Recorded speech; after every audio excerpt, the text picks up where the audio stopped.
સરકારના પેટનું પાણી નથી હલતું. હમણાં અમે બધાએ વિરોધ કર્યો ડ્રગ્સનો અને દારૂનો, તો હામો અમારો વિરોધ કર્યો. તમે બધા વિચારો કે ગુજરાતમાં ડ્રગ્સ વેચાય એ વ્યાજબી વાત છે કે ગેરવ્યાજબી વાત છે? કયો છે બધા મને?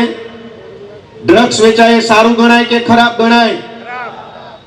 દોસ્તો, સરકારની તાકાત તો એવી છે કે તમે કોરોના ટાઈમે મોઢા ઉપર માસ્ક પહેર્યા વગર નીકળો ને તોય પોલીસ પકડી લેતા. માસ્ક પહેર્યા વગરનો માણસ પકડાઈ જતો હોય તો ડ્રગ્સ વેચનારા નહીં પકડાતા હોય? નથી પકડાતા. હપ્તા ઉપર સુધી જાય છે. દોસ્તો, જેના પરિવારની અંદર આ ડ્રગ્સનું દૂષણ આવ્યું અને જેના બાળકોની અંદર આ ખરાબ કુટેવ આવી, એ પરિવાર જાણે છે કે કેટલી બધી તકલીફો પડે છે. અનેક એવી મહિલાઓ છે જે નાની ઉંમરમાં વિધવા બની છે.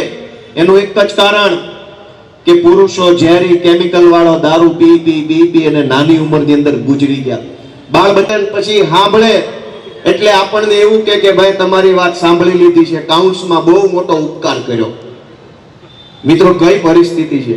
હું તમને વારંવાર વિનંતી કરું છું કે અમારી ચિંતા ન કરો. ગોપાલ ઇટાલિયા પર બિલકુલ રહેમ ન કરતા, ગોપાલ ઇટાલિયા પર દયા ન ખાતા, પણ તમારા પોતાના ઉપર, પોતાના બાળકો ઉપર, પોતાની માલ મિલકત ઉપર, અધિકારો ઉપર તો થોડીક દયા ખાજો કે આવી હાલતમાં નથી જીવવાનું, આનાથી ઘણું સારું જીવી શકાય.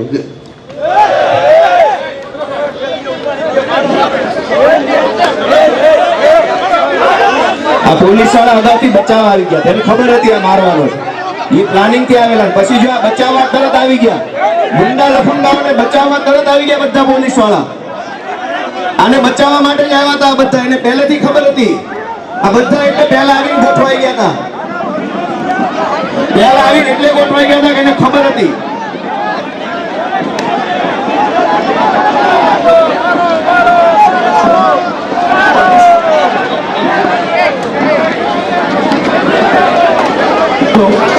આ પોલીસ વાળા ચારે બાજુ એટલે જ ગોઠવાઈ ગયા હતા, એને ખબર હતી પહેલેથી.